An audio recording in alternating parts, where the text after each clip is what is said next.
Salut et bienvenue dans Xenius. Pour Adrienne et moi, aujourd'hui, c'est port des bottes obligatoire. Car notre sujet du jour se trouve exactement là, sous nos pieds, le sol.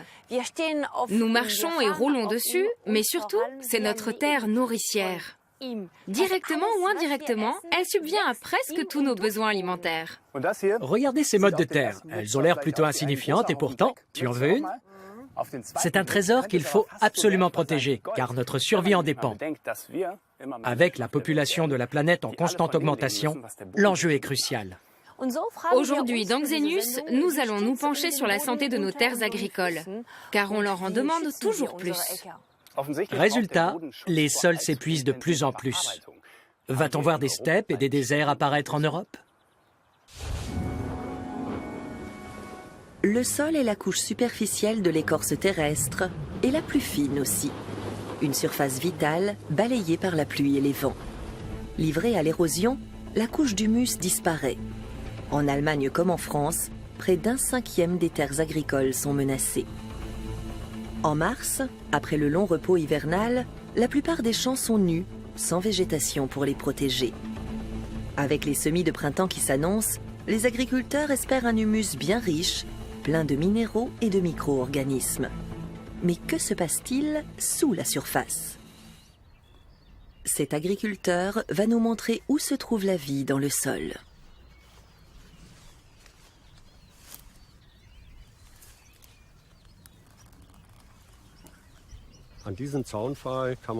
Avec ce piquet, on voit très bien où se situe l'activité biologique.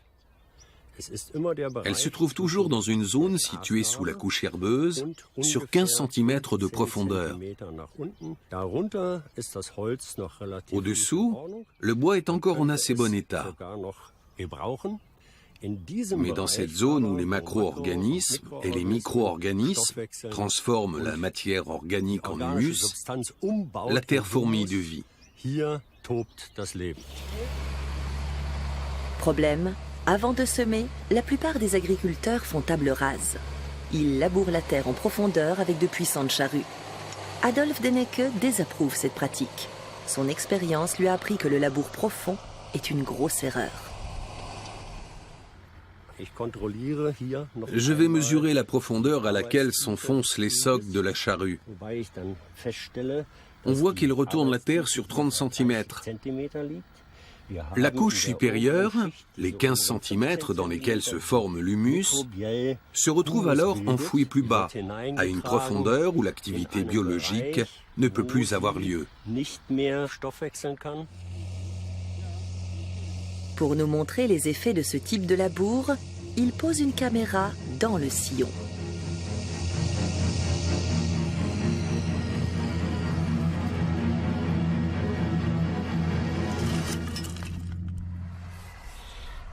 La charrue ensevelit également les insectes et autres invertébrés qui fabriquent l'humus. Une perte sèche pour le sol. À cette profondeur, ils sont condamnés à mort car il n'y a pas d'oxygène.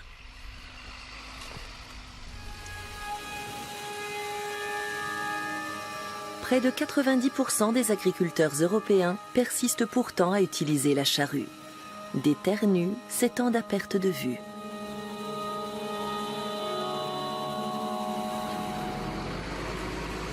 Le labourage s'accompagne généralement de traitements chimiques. L'utilisation du glyphosate, par exemple, a été multipliée par 4 en 20 ans. En toute légalité et avec la bénédiction des autorités.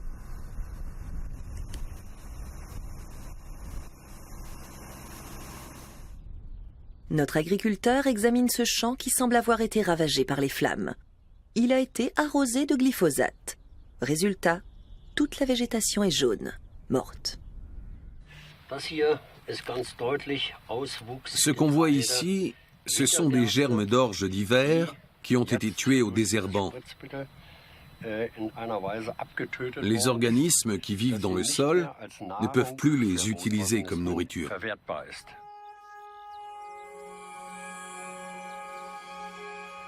Partout dans le monde, le labourage et les produits chimiques détruisent l'humus des champs. Pour continuer de produire, la terre doit être abreuvée d'engrais. un cercle vicieux. Dans les régions particulièrement menacées par l'érosion, on envisage une réglementation du labourage pour que les champs ne se transforment pas en steppes stériles. Une mesure qui semble dérisoire. Cette terre est à la merci du vent et des intempéries. Elle n'a aucune protection contre l'érosion. Tempêtes de sable et pluies torrentielles ont déjà fait leur apparition en Europe. L'érosion avance. Et à la longue, la perte d'humus et de terre fertile devient irréversible. Les experts parlent déjà de steppes pour certaines régions du nord-est de l'Allemagne. Et après les steppes, c'est le désert.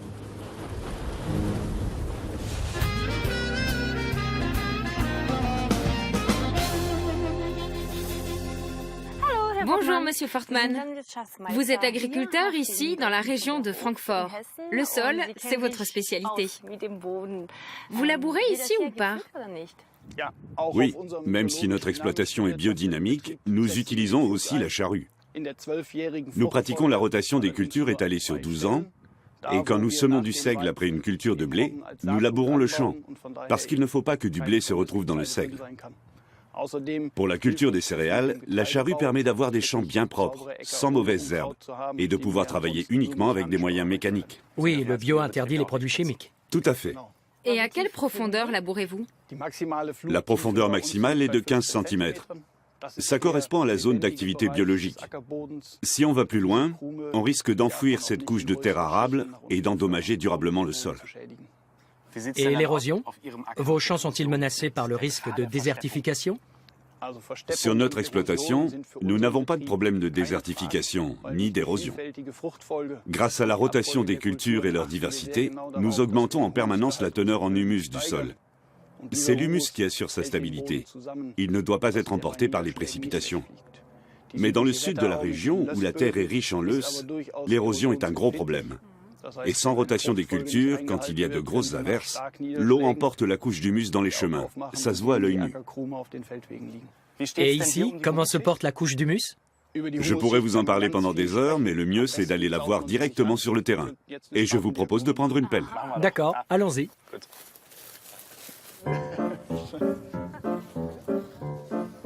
Vous allez creuser ici.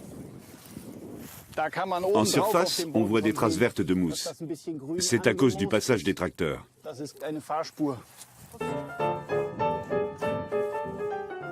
Je sors le bloc de terre.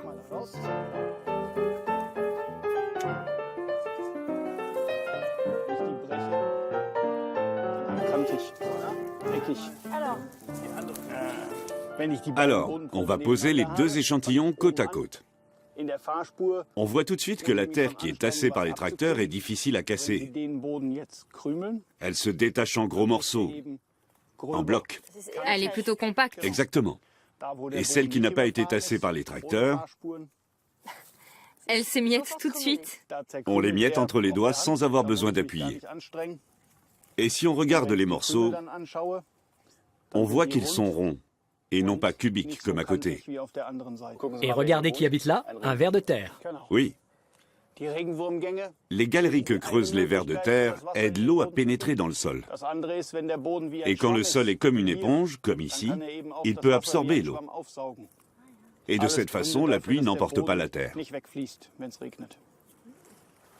Et ces petites racines sont importantes? Oui, elles sont capitales.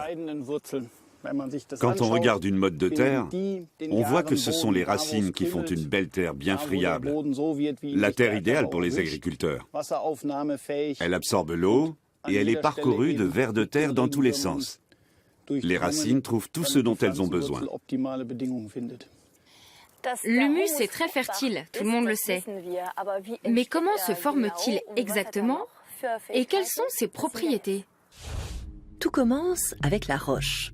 Sous l'action du soleil, du vent et de la pluie, elle se transforme en terre fertile au fil des millénaires. Le gel qui fait éclater la pierre permet à l'humidité et à l'air de s'infiltrer, et notamment au CO2, qui produit de l'acide carbonique. Un travail de décomposition chimique s'engage. L'acide dissout le calcium et le magnésium de la roche et fournit de la nourriture aux plantes qui n'absorbent que des aliments liquides. Avec les trous et les interstices qui se creusent, les racines peuvent se développer. Mousses, lichens et autres plantes s'installent. Les organismes qui vivent dans le sol entrent alors en jeu. Bactéries, champignons, insectes et invertébrés décomposent les débris végétaux, les excréments et les cadavres des animaux et incorporent cette matière dans le sol. Christopher Pulker, expert en chimie atmosphérique, s'intéresse de près à la couche d'humus. Il a découvert qu'elle influait aussi sur la météo et l'atmosphère. Dans les forêts tropicales du Brésil, il a analysé des gouttes de pluie et des nuages. Nous avons étudié les aérosols atmosphériques, les particules en suspension dans l'atmosphère, et nous avons été très surpris de constater qu'elles contenaient autant de potassium.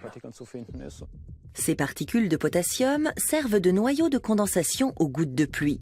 Les nuages et la pluie se forment toujours autour de particules qui flottent dans l'air. Mais d'où vient le potassium ?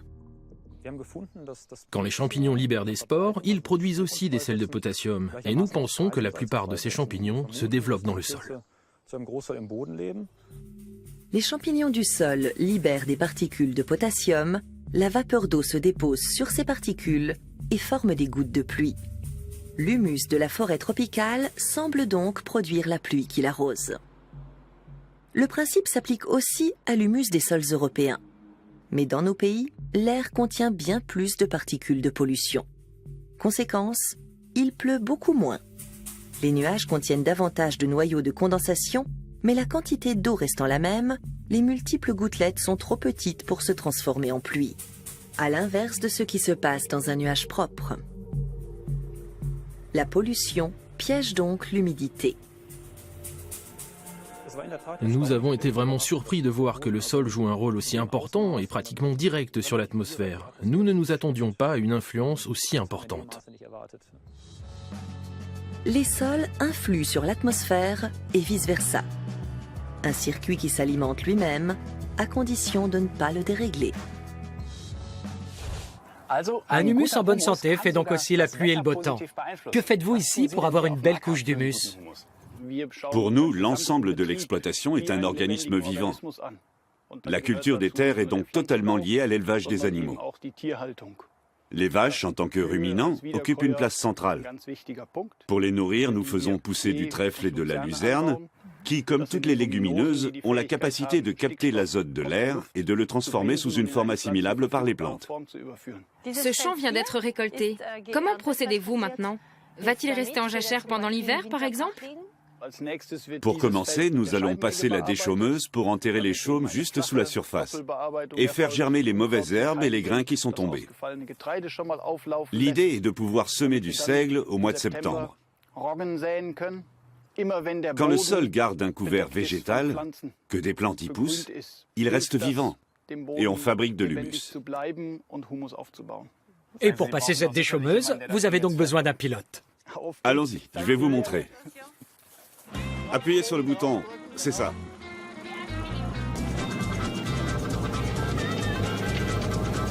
Vas-y, accélère. Demi-tour, dans l'autre sens. Oui, ça commence à venir.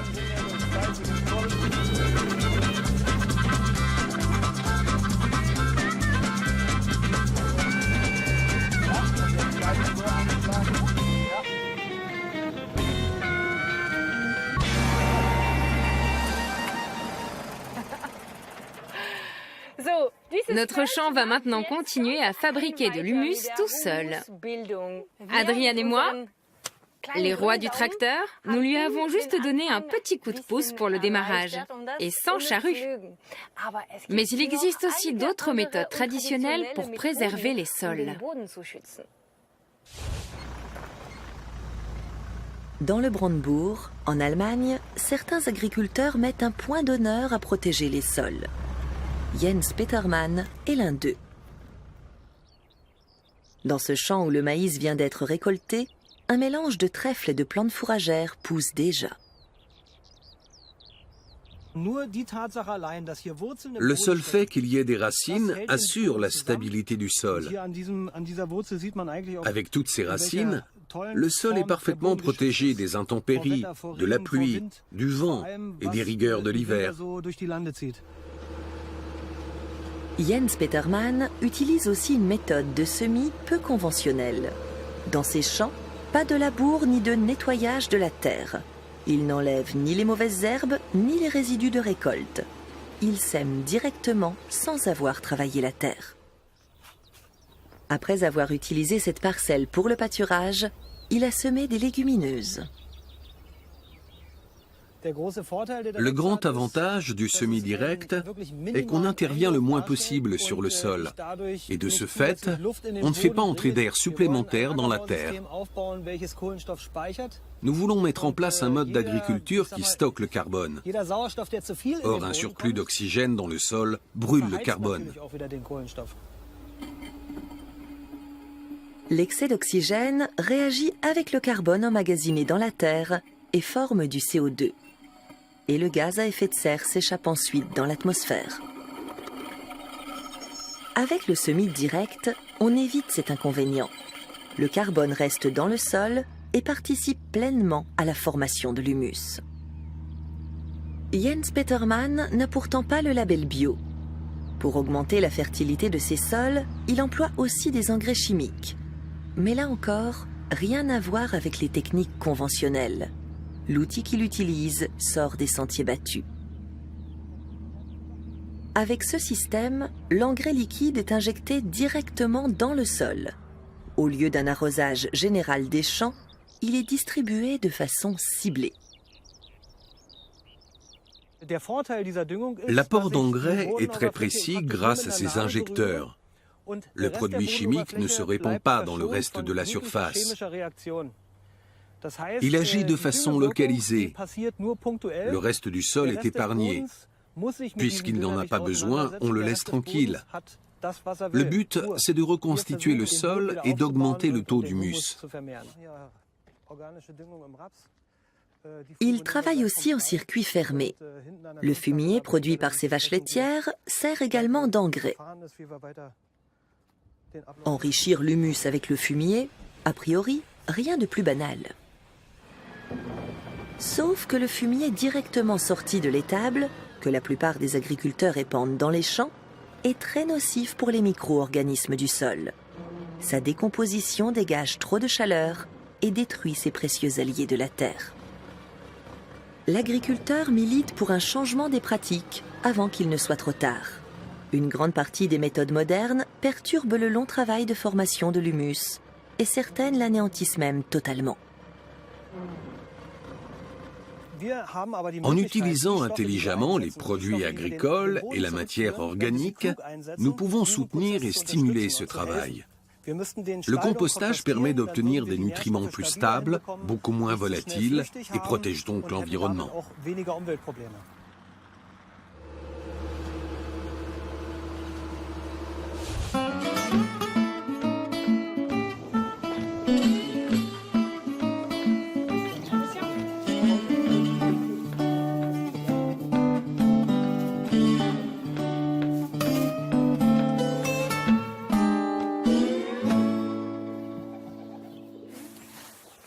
Oui, tu es belle. Voici donc les piliers de la ferme, celles qui produisent l'engrais. Oui, et nous sommes les premiers maillons de la chaîne de transformation. Est-ce que vous compostez le fumier comme le recommande l'agriculteur qu'on vient de voir? Oui, et ce travail préalable amorce le processus de décomposition. Le compostage se fait ailleurs, je peux vous montrer. Avec plaisir. On pose les fourches? En route. Fini la corvée. Je viens de compter, il y a 7 rangs. Ce n'est que du fumier de vache? Non, c'est un mélange. Le fumier n'est qu'une partie de ce compost. Et tous les ans, nous changeons d'emplacement. Dedans, il y a le fumier des vaches, du bois et des déchets verts broyés, les restes de nourriture que les vaches et les porcs n'ont pas mangés, ainsi que tous les déchets de la culture des légumes, les fans de pommes de terre ou de carottes. Tout est regroupé ici. Nous ajoutons la quantité nécessaire d'eau et de petit lait et nous retournons les tas régulièrement pour que le compost se fasse. On est juste à côté et pourtant ça ne sent rien du tout. Je vais en prendre une poignée. Creuse bien. Oui. Ça sent juste la terre, pas le fumier. Ouais. À quel moment les pendez-vous? On les pend à différentes périodes de l'année. On l'utilise surtout dans les parcelles fourragères, après la récolte du trèfle et de la luzerne pour faire du foin ou du fourrage vert, ou au printemps pour les cultures de céréales. Tu as l'air fasciné. Oui, j'ai une petite faveur à vous demander. Est-ce que je pourrais en prendre un petit peu pour mes herbes aromatiques? Elles ne poussent pas très bien. Elles ont besoin d'aide. Bien sûr, J'ai apporté un petit sac. Super. Oui. Parfait. Merci beaucoup. vos herbes vont adorer. Merci beaucoup. Dans la catégorie des fertilisants miracles, il y a aussi la Terra Preta, une terre qui a été découverte par hasard il y a environ 150 ans, près de rivières qui se jettent dans l'Amazone. Dans la forêt tropicale, la terre est généralement jaune ou rouge et très pauvre. Mais la Terra Preta, elle, est noire et très fertile. Les archéologues sont convaincus que c'est une création de l'homme parce qu'elle contient aussi des morceaux de poterie. Et la bonne nouvelle est qu'on ne la trouve pas uniquement en Amazonie. Mais aussi en Autriche, par exemple. Cette entreprise fabrique de la terra preta à volonté et avec des moyens actuels. Des déchets verts sont broyés, mélangés avec des boues d'épuration, puis disposés en tas que l'on appelle des andins.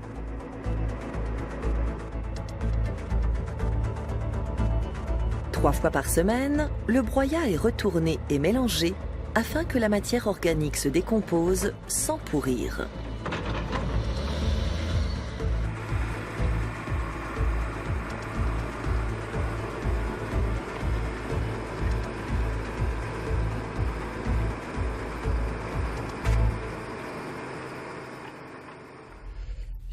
Dans ces andins de compost, les micro-organismes décomposent complètement la matière organique pour la transformer en humus. Cet humus est la clé de la fertilité du sol. Et la fertilité du sol est elle-même la clé du bon développement des végétaux. C'est l'élément capital pour obtenir des aliments sains et de grande qualité nutritionnelle. La maturation dure 8 semaines. Une fois prêt, le compost est tamisé.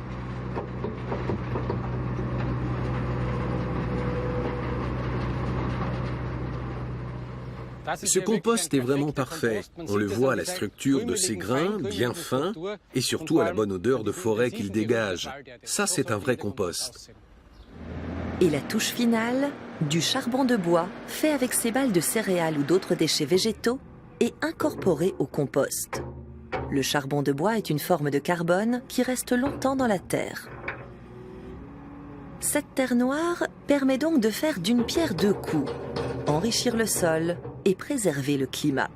Ces grains poreux emmagasinent beaucoup d'eau. Et le charbon de bois est un excellent terreau pour le développement des champignons et des bactéries. Avec cette méthode, on stocke le carbone dans le sol sous une forme stable et on augmente la fertilité du sol d'une façon remarquable. Grâce au carbone, l'humus reste longtemps fertile. La terre noire nourrit des générations et des générations de micro-organismes.